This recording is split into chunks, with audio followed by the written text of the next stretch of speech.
And here we have an interesting problem. We want to take the square root of 3 over 10. And the question here is, do you know what to do? And also, I don't have it in my little title here, but I want to suggest, do you know what to do without the aid of a calculator? Well, if you're taking any sort of math class that involves algebra, you absolutely need to know what to do. So if you know how to simplify this situation, go to put your answer into the comment section. I'm going to show you the correct answer in just 1 second, and I'm going to explain this problem step by step. But before we get started, let me quickly introduce myself. My name is John, and I have been teaching middle and high school math for decades. And if you need help learning math, well, check out my math help program at tcmathacademy.com. You can find a link to that in the description below. And if this video helps you out, or if you just enjoy this content, make sure to like and subscribe, as that definitely helps me out. Okay, so the square root of 3 over 10, and again, what we're really talking about here is not plugging this stuff into your calculator.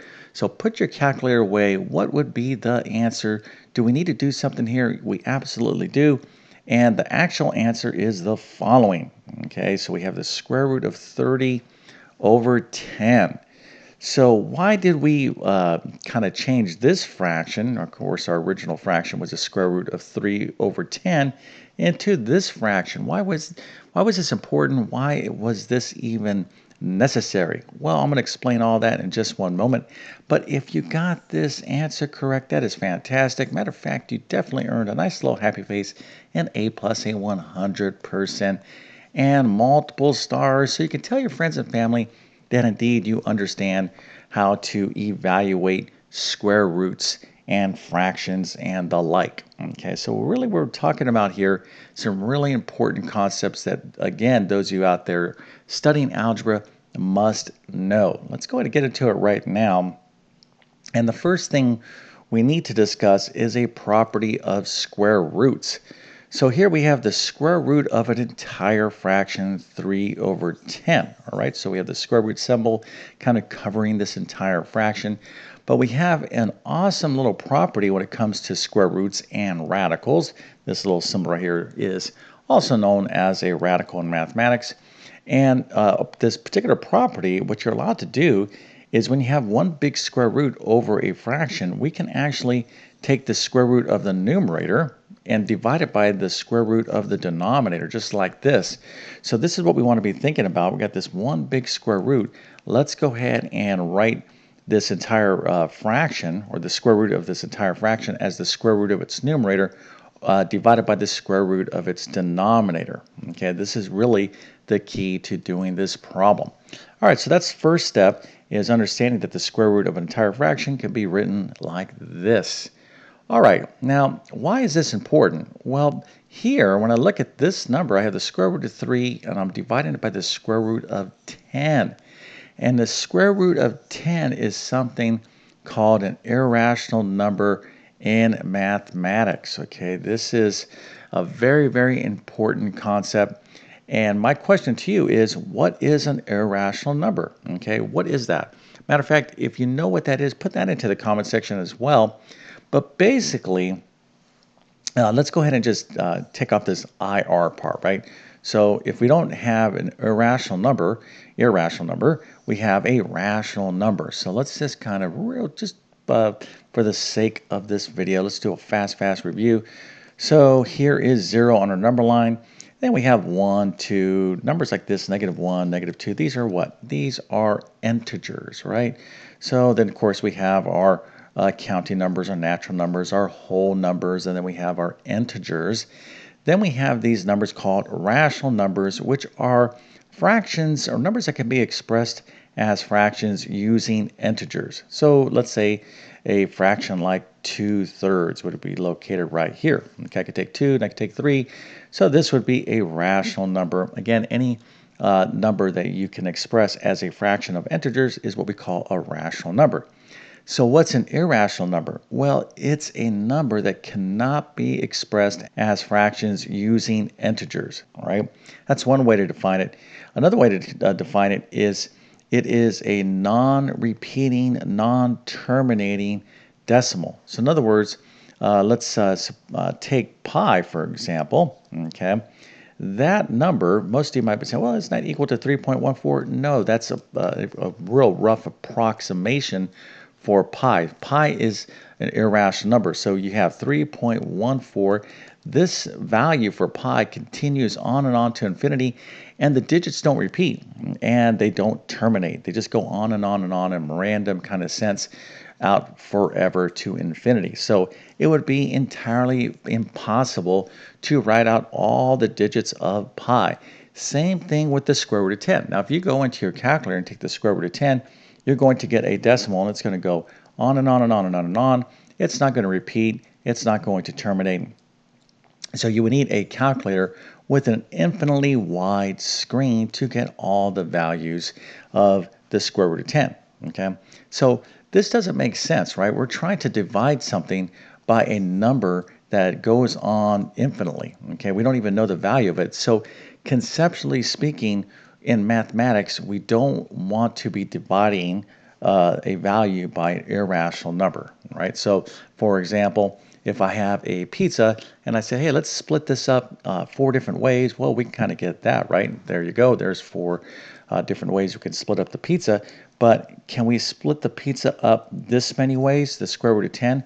Well, I don't really know when this value stops. So we start having issues in mathematics when we have an irrational number in the denominator. So that's kind of a long-winded explanation, but it's very important that you understand that, because when you're working with fractions and square roots, you need to be on the lookout for irrational numbers in the denominator. Okay, we're not concerned about them in the numerator, it's in the denominator. So we're going to have to get rid of any irrational numbers in the denominator, and this is not that difficult. Are you struggling in math because of confusing lessons? Maybe the teacher's not showing you all the steps you need, or things are happening too fast. Well, there is a better way. So come on over to my math help program at tcmathacademy.com. There you'll find clear step-by-step instruction by me that will definitely make a huge difference in your math success. So make sure to check out all my courses by following the links in the description. Okay, so let's get back to our problem. So we know that the square root of 3 over 10, we can write that as the square root of 3 over the square root of 10. So we're just going to basically take our fraction here, our square root of 3, square root of 10, and we're going to multiply it by 1. Okay, so if I said, if we take any value and multiply it by 1, what is going to be the answer? Well, of course, anything times 1 is just what that, whatever you started with, right? This is what we call an identity in mathematics. So we can take anything we want, multiply by 1. We don't change the result, okay? But the one that we're going to use is a very special one, a very unique one. And here is the one that we're going to use. Okay, so we're going to take this square root of 3 and we're going to square root of 3 over 10, or square root of 3 divided by the square root of 10, excuse me. And here is the one that we are going to use. This is 1. Now, here we have the square root of 10 divided by the square root of 10. Again, anything divided by itself is what? Well, it is 1. Okay, so you're like, well, this is crazy. Why do all this work? What's the whole point of it? Well, when we take this square root right here, the square root of 10, and we just divide it by itself, square root of 10 times square root of 10, that is 1. But when we multiply, okay, these square roots, okay, again, we're multiplying by 1, so we're going to multiply across this way. This is going to get rid of this square root in the denominator. Let me just go ahead and show you how this works because it's much easier. But I really kind of want to make sure you understand that you're not breaking the problem. So some of you out there, of course, in your math classes, your algebra classes are taught, oh, here's the square root of 10, multiply whatever the square root down here is, multiply both the numerator and denominator by it. That's perfectly fine, but just understand what's kind of going on big picture wise. I think that's a better way to conceptualize and really comprehend the material. Okay, so let's start with the easy stuff. The square root of 10 times the square root of 10. Here we have 2 separate square roots. We can write this under one big square root right here. So the square root of 10 times the square root of 10 is the same thing as the square root of 10 times 10. And the square root of 3 times the square root of 10 is the same thing as one big square root. Of course, that's going to be 3 times 10. Okay, so let me slow down here because I'm kind of stumbling in my words and make sure you understand what's going on, right? We're just simply multiplying fractions here. All right, so let's go ahead and now simplify this. So the square root of 3 times 10, of course, is going to be the square root of 30. And the square root of 10 times 10 is the square root of 100. And here is the big payoff, right? The square root of 100 is 10. I can get rid of this square root of 10. That was an irrational number. And I kind of tricked my problem into a rational number. The square root of 100 is a rational number because I could take the square root of 100. That's a 10, and now I have this lovely whole number there. So now I have the square root of 30 over 10, which is perfectly fine. Remember, the issue is having an irrational number in the denominator. Okay, we can't have that situation. We're not concerned about irrational numbers in the numerator. All right, so hopefully this all makes sense to you. This is extremely important in mathematics. I can tell you right now, if you left your answer, if you looked at this answer like, there's nothing wrong with it, like, it's good enough, and you turn this into your teacher, you would probably get multiple points off, and then you would be like, like, I should have listened to that guy on YouTube. But listen, I'm here to 1, teach you, 2, encourage you, and 3, tell you what you need to know to be successful in mathematics. So if you need more help with square roots or radicals, a couple suggestions. 1, I have a ton of additional videos on my YouTube channel that can help you out. But if you want my best full instruction, I'll probably direct you towards my full Algebra 1 course. Okay, so with that being said, I definitely wish you all the best in your mathematics adventures. Thank you for your time and have a great day.